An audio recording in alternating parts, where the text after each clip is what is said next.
In this episode of DUI Stop Mistake, I'm going to tell you about mistake number 6 that people make after getting a DUI, and that mistake is driving on a suspended license. Now, in some states, if you get a DUI, your license is automatically suspended. For other states, it's a little bit different.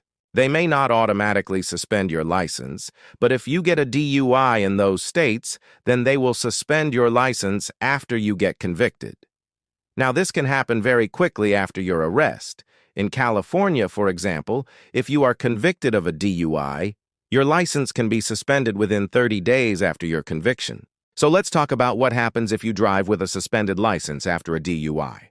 Well, the first thing that can happen is you can go to jail. That's right. If you're caught driving on a suspended license, you can go to jail.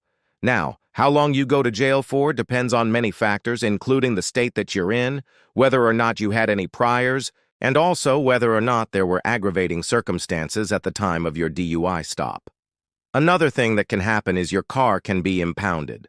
All that means is that the police have the right to take your car and keep it until you can prove that you have a valid driver's license. So if you drive on a suspended license and the police find out that your license is suspended, they might just tow your vehicle and you'll have to pay a lot of money to get it back. Another consequence of driving with a suspended license after a DUI is that you will have an ignition interlock device put on your car. An ignition interlock device, or IID, is a breathalyzer that you have to blow into before your car will start.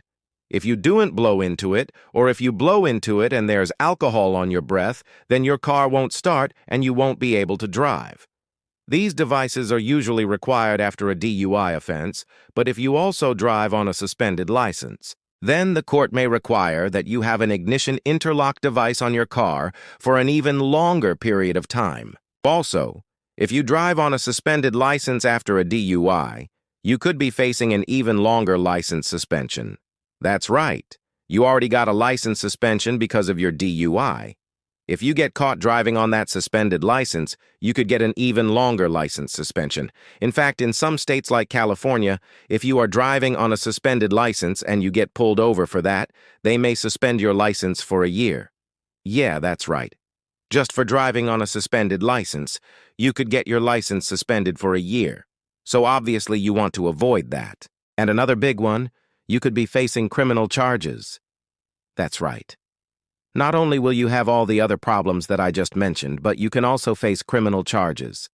In some states, driving on a suspended license is considered a misdemeanor. So if you've been arrested for a DUI, make sure you don't drive. Obviously, don't drive while you're intoxicated and don't drive afterwards either unless you have a valid driver's license. The only way to know whether or not your license is suspended is to check with the DMV or the court to find out whether or not your license is suspended. And also, even if your license is not suspended, remember, you should never drive after drinking. Never drive after a DUI. If you have any questions about a DUI stop or a DUI arrest, please contact an attorney. Please contact me through my website or call my office. I'm here to help you. God bless you. Take care. Hey, drunken, guess what? You forgot to hit the subscribe button. So if you want to stay up to date on all the latest DUI laws and DUI cases, make sure you hit that subscribe button so you don't miss out on any future videos. Also, you can check out my podcast. I'm here to help you. God bless you. Take care.